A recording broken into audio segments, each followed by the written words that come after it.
ఎలాగంటే చట్టపరంగా ఒక అంగీకారం వచ్చిన తర్వాత మీకు లైన్ క్లియర్ అయిన తర్వాత ఇద్దరు చట్టపరంగా వస్తుందా రాదా అన్నీ అనవసరం చెప్తున్నాను కదా, మా ఇద్దరం మానసికంగా పెళ్లి అయిపోయింది, మా ఇద్దరం భార్యాభర్తలమే, దీన్ని ఎవ్వరు ట్రోల్ చేయాల్సిన అవసరం లేదు. లీగల్ గా జరగలేదు. మీకు పబ్లిక్ గా మీకు పెళ్లి కావాలంటే లీగల్ గా చేసి చూపిస్తాం అంటున్నాను. మేమైతే పెళ్లి చేసేసుకున్నాం, మాకు మా మనసాక్షులు మాకు కలిసిపోయి మేము మానసికంగా కలిసిపోయాం, మేము భార్యాభర్తలు మాత్రమే, మేము భార్యాభర్తలమే.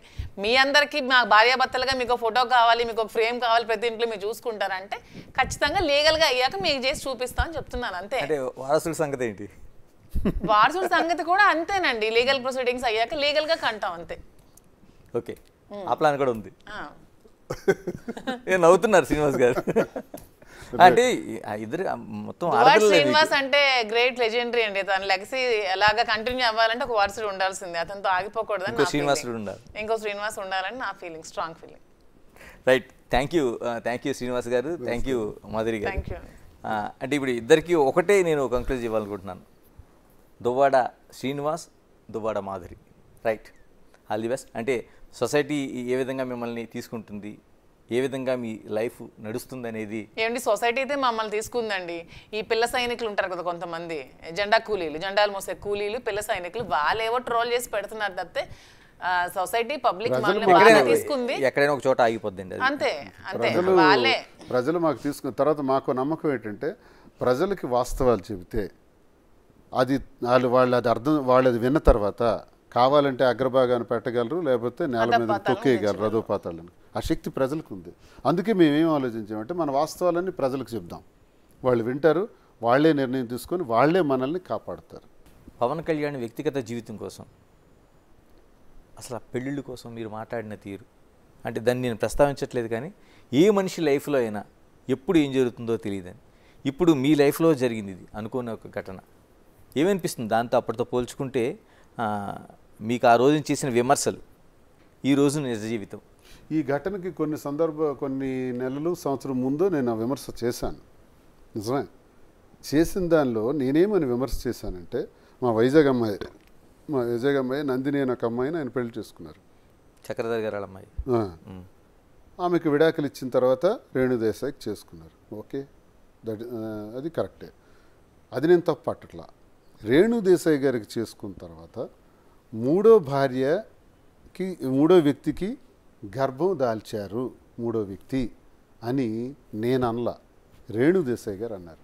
రేణుదేశాయి గారు చాలాసార్లు ఈ విషయం బాధపడేటప్పుడు రేణుదేశాయి గారు పవన్ కళ్యాణ్ భార్యను కూడా చూడకుండా ట్రోల్ చేశారు. ఎవరు ఈ జాన్సేన పిచ్చోళ్లే, విపరీతంగా ఆవిడని కూడా ట్రోల్ చేసి పడేసినారు. ఆవిడ నన్ను క్షమించండి, నేను ఈ మాట నేను అడిగినందుకు క్షమించండి అని చాలాసార్లు ఆవిడ ప్రాధాయపడి రిక్వెస్ట్ చేశారు కూడా. అంతగా ట్రోల్ చేశారు. వాళ్ళకి ఇది ఉండదు, కామన్ సెన్స్ ఉండదు. సో అది నేను ప్రశ్నించాను, మరి అది నేరం కాదా? ఎప్పుడైతే మూడో స్త్రీతో గర్భం దాల్చారో ఆ తర్వాత కొద్ది రోజుల తర్వాత ఇది జరిగింది, ఏది ఈ రెండో భార్యతో విడాకులు అనేది జరిగింది. ఆ తర్వాత ఇప్పుడు మూడో భార్యకి పెళ్లి చేసుకున్నారు అన్నది ఇప్పుడు చేసుకోవచ్చు, నేను కాదనట్లే. ఈ విషయాన్ని నేను అడిగాను. అయితే మరి మీరు ఇన్ని అన్నారు కదా, మీ జీవితంలో ఎలా జరిగింది కదా అంటే, నా జీవితంలో జరిగింది ప్రతి ఒక్కటి చెప్పాను ప్రజలకి. పవన్ కళ్యాణ్ చెప్పగలిగాడు, చేసుకుంటూ పోయాడు. ఆయన ఒకటోది, నెంబర్ 2, నెంబర్ 3 చేసుకుంటూ పోతే వాళ్ళ ఆరోపణల వల్ల మనకు తెలిసింది, వాళ్ళు ఒకరికొకళ్ళు మాట్లాడుకోవటం వల్ల తెలిసింది. నాది అలా కాదే, నా పైన ఎవరు ఆరోపణ చేయలేదే, నేనే చెప్పా. నా మొదటి జీవితం ఇది, నా రెండో జీవితం ఇది, నేను ఇలా చేస్తున్నాను అని ఎప్పుడు చెప్పాను? గొడవ జరుగుతున్న మొదటి రోజే చెప్పాను. ఎక్కడ అబద్ధం ఆడలేదే. ఆయనకి నాకు డిఫరెన్స్ ఉంది కదా, నేను వాస్తవాలు చెప్పాను కదా, ఆయన చెప్పలేకపోయారు కదా. కాబట్టి ఆ విమర్శ తప్ప ఒప్ప అనడం కన్నా, పవన్ కళ్యాణ్ చేసుకోవటంలో కూడా 3 పెళ్ళిళ్ళు చేసుకోవడం తప్ప ఒప్ప అంటే ఆయన అవసరం, ఆయనకున్న పరిస్థితులు, ఆయనకున్న ఎటువంటి ప్రభావాలు పరిస్థితులు అటువంటి పరిస్థితికి దారితీసాయో ఆయనకు తెలుస్తుంది, నాకు తెలియదు కదా. ఇప్పుడు నేను చెప్తున్నా, నా పరిస్థితులు బట్టి నేను ఈ నిర్ణయం తీసుకోవాల్సింది వచ్చింది, ఆయన పరిస్థితులు బట్టి ఆయన నిర్ణయం తీసుకున్నారు. కానీ ఈ విషయంలో వ్యక్తిగతానికి సంబంధించిన విషయం, అది పవన్ కళ్యాణ్ గారిది కానీ మాది కానీ.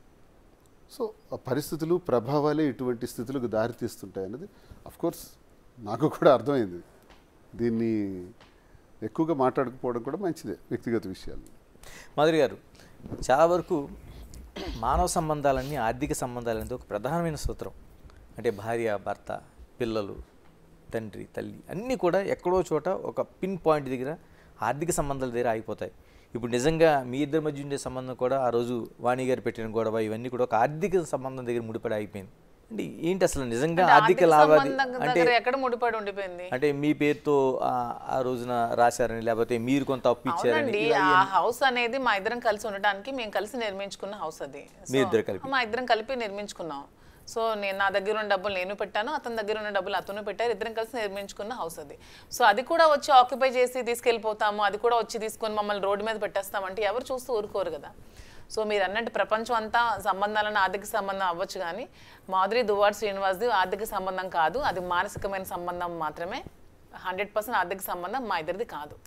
వాణి గారు చెప్పినంత స్ట్రైట్గా మీరు ఎందుకు చెప్పలేకపోయారండి? మా ఇద్దరం కలిపి ఉండటం కోసం ఒక ఇల్లుని కట్టుకుంటున్నాం, మేము ఉండాలనుకుంటున్నాం అని అమ్మాయి ఎంత స్ట్రైట్గా చెప్పదలుచుకున్నప్పుడు ఎందుకు దువ్వాడ శ్రీనివాసు ఎందుకు చెప్పలేకపోయారు? అంటే తన ఇంటి దగ్గరికి రావటమే మొదటి రోజే పిల్లల్ని కలవటానికి, తండ్రిని కలవటానికి పిల్లలు వచ్చారు అని చెప్పింది. పిల్లలు కలవటానికి అలా రావటం ఏంటి? మీడియా ఎందుకు పిల్లలు కలవటానికి? కారాలు, నిచ్చెన్లు, రాడ్స్ ఇవన్నీ ఎందుకు? ఒక ప్లాంట్గా వచ్చింది. రెండో రోజు అలాగే వచ్చి డోర్లన్నీ విరగ్గొట్టి లోపల ఎంటర్ రావడానికి వచ్చారు. మూడో రోజు, నాలుగో రోజు టెక్కల్లో నువ్వు ఉండకూడదు, ఇంకెక్కడికైనా పోవాలి, ఎమ్మెల్సీగా ఉండకూడదు, రాజీనామా చేయాలి, లేనిపోని మాటలంటూ ఆడిన అర్థం పర్థం లేని మాట్లాడారు. లాస్ట్గా ఆమె ఏం చెప్పారంటే ఇంటిలోకి నేను ఎలాగైనా వస్తాను అని చెప్పారు. అప్పుడు ఇంటి సందర్భం వచ్చింది. ఇల్లు నాకు కావాలి అన్నది. ఇల్లు నీకు కావాలి అనుకునేటప్పుడు ఇల్లు నాది కాదు ఇది అంటే. నేను ఇంకోటి చెప్పాను, ఎప్పటికైనా నా తరం తర్వాత నేను అయిపోయిన తర్వాత పిల్లలకు వస్తుంది, ఎక్కడికి వెళ్ళిపోతుంది. కానీ మీరు అది అంతవరకు ఆగలేదే, ఆగకుండా ఇల్లు కూడా నాకు ఇచ్చేయాలి అనేటప్పుడు ఆ ఇల్లు కట్టడంలో తన భాగస్వామ్యం కూడా ఉంది కాబట్టి నేను ఆ ఇల్లు ఎలా ఇవ్వాలి? అప్పు తీర్చేనే ఇవ్వాలి, ఆ అమ్మాయికి డబ్బులు మళ్ళీ నేను అందించి రిజిస్ట్రేషన్ చేయాలి. అలాంటి పరిస్థితుల్లో నేను రిజిస్ట్రేషన్ చేయలేను కాబట్టి ఉన్న ఆస్తులన్నీ చేసేస్తాను, ఇది ఒక్కటి మాత్రం నేను ఇవ్వలేను అని నేను చెప్పాను. వినలేదు. దానికోసమే గొడవ పెట్టారు. గొడవ పెట్టేటప్పుడు మరి ఇంకెందుకు, అప్పుడు డబ్బులు ఇచ్చే పరిస్థితి నా దగ్గర లేదు కాబట్టి వెంటనే ట్రాన్స్ఫర్ చేసేసాను, మాధురి పేరున ట్రాన్స్ఫర్ చేశాను. ఇది జరిగిన కథ. ఇప్పుడు అది నేను ఇవ్వకపోతే ఆమె పేరున మరి ఆ డబ్బులైనా ఇవ్వాలి కదా, లేదా వాణి అయినా ఇచ్చే డబ్బులు తీసుకోవాలి. తను చెప్పారు నాకు 2 కోట్ల వరకు నేను ఇచ్చాను, శ్రీనివాస్ గారు తిరిగి ఇవ్వాలనే ఉద్దేశంతో నేను ఇవ్వలేదు, వాణి అయినా సరే నాకు ఆ డబ్బులు ఇచ్చి తీసుకోవచ్చు అని చెప్పారు. మరి ఎందుకు ఆ పని చేయలేదు ఆమె? మరి ఆ అప్పు ఎలా తీరుస్తాం ఆమెది? కాబట్టి ఇల్లు రాశాను. ఇలాగ జనాల నుంచి, పబ్లిక్ నుంచి, అంటే ఆ రోజున మొదట జరిగిన ఘటన దగ్గర నుంచి ఇప్పటివరకు చూసుకుంటే పబ్లిక్ యాక్సెప్టెన్సీ మీకు ఎలా ఉంది? అంటే ఆ రోజు నిజంగానే చాలా వరకు ఒక ఆశ్చర్యకరమైన విషయంగా చూశారు. అంటే శ్రీనివాస్ గారు ఏంటి, మాధురి గారు అనే ఒక ఆవిడతో సంబంధం ఏంటి అనేది ఒక పెద్ద చర్చ అన్నది. రాను ఏమనిపిస్తుంది మీకు? అంటే పెద్ద చర్చ నుంచి రాను జనాలు నిజాలు తెలుసుకోవడం స్టార్ట్ చేశారు. సో వాళ్ళు కూడా యాక్సెప్టెన్సీ ఉంది, మమ్మల్ని ఎక్కడికైనా చాలా ప్రేమతో ఆదరిస్తున్నారు. అసలు వాళ్ళ ఇంటి ఆడపిల్ల నన్ను చూసుకుంటున్నారు. నాకు కొన్ని దగ్గర నాకు కళ్ళు చెమర్చే సిచ్యువేషన్స్ కూడా నాకు ఎదురయ్యాయి. ఒకరోజు ఒక బ్యూటీ పార్లర్కి వెళ్తే ఫారెన్ నుంచి ఒక ఆవిడ వచ్చారు. అంటే ఆవిడ వైజాగ్ ఆవిడ, అక్కడ అడ్వకేట్ తను. నా కోసం ఒక 2 hours వెయిట్ చేసింది నన్ను కలవడానికి. వెయిట్ చేసి వాళ్ళ ఇంటికి తీసుకెళ్ళి నన్ను ఒక ఆడపిల్లలా ట్రీట్ చేసి పంపించి చీర బొట్టు అన్నీ పెట్టి పంపించడం జరిగింది. ప్రతి ఒక్కరు కూడా వాళ్ళ ఇంటి ఆడపిల్లలా నన్ను ఆదరిస్తున్నారు. అవన్నీ చూస్తే నాకు చాలా హ్యాపీగా అనిపిస్తుంది. వాటితో పోల్చుకుంటే ఈ ట్రోల్స్ అనేవి నాకు 0 అనిపిస్తుంది. వాళ్ళ ప్రేమ ముందు ఇలాంటివన్నీ నా బ్యాక్ సైడ్ ట్రోల్ చేసే వాళ్ళకి అవన్నీ ఒక 0 అనిపిస్తుంది నాకు. వీళ్ళ ప్రేమను చూస్తుంటే పబ్లిక్ యాక్సెప్టెన్స్ చాలా బాగుందండి. మా ఇద్దరిని చూస్తే వాళ్ళ కళలో ఒక యాంగ్జైటీ, ఎక్సైట్మెంట్, హ్యాపీనెస్ కనిపిస్తున్నాయి. ఎక్కడికి వెళ్ళా మమ్మల్ని కలవడానికి ఎక్కడెక్కడి నుంచి మా ఇంటికి వస్తున్నారు. మొన్న ఇక్కడ వైజాగ్ అరకు దగ్గర నుంచి వాళ్ళు ట్రైబల్స్, అసలు వాళ్ళకి ఏం తెలిసిందో కూడా తెలియదు, మమ్మల్ని కలవడానికి పాపం రూమ్ ఛార్జెస్ కూడా లేక బస్సులో అలా తిరిగి నైట్ అంతా బస్సులోనే ఇచ్చాపురం వరకు ట్రావెల్ చేసి మళ్ళీ బ్యాక్ వచ్చి మార్నింగ్ మా ఇంటి దగ్గర దిగి మమ్మల్ని కలిసి వెళ్ళడం జరిగింది. అవన్నీ చూస్తే మాకు చాలా హ్యాపీగా ఎంతగా ఉంటే మేము హైవేలో వెళ్తుంటే కార్ నెంబర్ చూసి వెనక నుంచి కార్ నెంబర్ చూసి ఓవర్టేక్ చేసి వచ్చి పరిగెడుతున్నారు, మమ్మల్ని కార్ ఆపమంటున్నారు, ఫోటో తీసుకుంటా అంటున్నారు. కార్ నెంబర్ వాళ్ళకి ఎలా తెలుసు అంటే ఎంతగా ఇది వెళ్ళిందో చూడండి గ్రౌండ్ లెవెల్కి. నేను ఇద్దరిని ఒకటే అడగదలుచుకున్నాను, ఎందుకంటే అంత సొసైటీలో అంత యాక్సెప్టెన్స్ ఎందుకు వచ్చింది? ఎందుకంటే మా వైపు నిజం ఉంది, నిజాయితీ ఉంది. సో అందుకనే వాళ్ళు అంటే మీ ఇద్దరి వైపు నిజం అనేది ఎప్పటికైనా గెలుస్తుంది అనే దానికి మేమే ఎగ్జాంపుల్. నిజం గెలిచింది కాబట్టి వాళ్ళందరూ మమ్మల్ని యాక్సెప్ట్ చేశారు, మమ్మల్ని అలా ప్రేమగా చూసుకుంటున్నారు. మాలో నిజాయితీ లేకపోతే అలా చేసి ఉండేవాళ్ళు కాదు. సో మాలో నిజాయితీ ఉంది కాబట్టి ప్రజలు కూడా మమ్మల్ని యాక్సెప్ట్ చేశారు, అంతే విధంగా ఆదరిస్తున్నారు. సో వాళ్ళందరికీ మేము టెక్కలి నియోజకవర్గం ప్రజలకు ఎప్పుడో ఎప్పుడో తెలుసు తెలుసు. మా ఈ నియోజకవర్గ రెండు రాష్ట్రాలకి ప్రజలందరికీ ఇప్పుడు తెలుస్తుంది. ఇది బయట మీకు తెలియటం లేట్ కానీ మా స్థానిక ప్రజలందరికీ తెలుసు.